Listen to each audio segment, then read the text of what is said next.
ગઈકાલે શ્રાવણનો પહેલો શનિવાર અલગ અલગ હનુમાનજીના મંદિરે ભારે ભક્તોની ભીડ જોવા મળી। વડોદરા શહેરના ગોત્રી વિસ્તારમાં આવેલું આ મિની સાળંગપુર હનુમાનજીનું મંદિર મારુતિધામ પણ કહેવામાં આવે છે, ભયભંજન એટલે કે કષ્ટભંજન દેવ પણ કહેવામાં આવે છે અને હનુમાનજીના મંદિરે ભક્તોની ભારે ભીડ ઉમટી છે। શનિવારનો દિવસ અને આ શનિવાર એ વિશેષ શનિવાર એટલે કે શ્રાવણનો પહેલો શનિવાર હતો। આ મંદિરે ભક્તોની ભારે ભીડ ઉમટી પ્રસાદીનું પણ આયોજન કરવામાં આવ્યું છે। પ્રસાદનો પણ ભક્તોએ લાવો લીધો।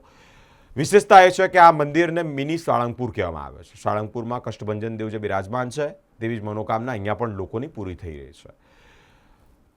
મંદિર વિશે વિશેષ માહિતી ત્યાંના જે સ્વામી છે ઘનશ્યામ પ્રકાશ દાસજી તેઓએ આપી છે। મંદિર પરિસરની જો વાત કરીએ તો ભક્તોની ભારે ભીડ પહેલા શનિવારે જોવા મળી। પ્રસાદનું પણ આયોજન કર્યું, સુચાरू રીતે દાદાના દર્શન થાય તે માટે પણ આયોજન કરવામાં આવ્યું। સાથે જ ભક્તોએ પોતાની મનોકામના પૂર્ણ થાય, ભક્તોએ પોતાના કામ પૂર્ણ થતા તે માટે દાદાને હાથ જોડીને પ્રાર્થના પણ કરી છે। વિશેષ માહિતી મંદિરના જે સ્વામી છે સ્વામી ઘનશ્યામ પ્રકાશ દાસજી તેઓ દ્વારા વિશેષ માહિતી આપવામાં આવી છે। આજે ભયભંજન હનુમાનજી મહારાજના સાનિધ્યમાં શ્રાવણનો પવિત્ર શ્રાવણ માસની અંદર પહેલો શનિવાર છે અને આજે હજારો ભક્તો આ ભયભંજન હનુમાનજી મહારાજના દર્શન કરવા માટે પૂરની વેગ જેમ પૂર આવે એ રીતે આવી રહ્યા છે। આજે આખો દિવસ દરમિયાન નહીં તો 5000 માણસો આ હનુમાનજી મહારાજના સાનિધ્યમાં આવી એને દર્શન કરે છે, દર્શન કરી ગયા છે।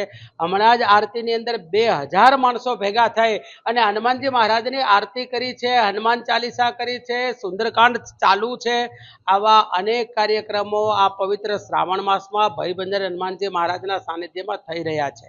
આપણે સારંગપુરનું આબેહૂબ મંદિર છે, શું કહેશો બે શબ્દ એના માટે? આ સારંગપુરના નાના ભાઈ એટલે ભયભંજન હનુમાનજી મહારાજ છે। જેમ સારંગપુરની અંદર કષ્ટભંજન દેવ બિરાજે છે એમ આ મિની સારંગપુર તરીકે અત્યારે વડોદરાની અંદર પ્રખ્યાત થઈ ગયું છે અને હજારો ભક્ત આ મિની સારંગપુરની અંદર ભયભંજન હનુમાનજી મહારાજના દર્શન કરવા માટે આવી રહ્યા છે। મારું નામ શાસ્ત્રી સ્વામી ઘનશ્યામ પ્રકાશ દાસજી। હું અહીંના સેવક તરીકે હનુમાનજી મહારાજની સેવા કરી રહ્યો છું।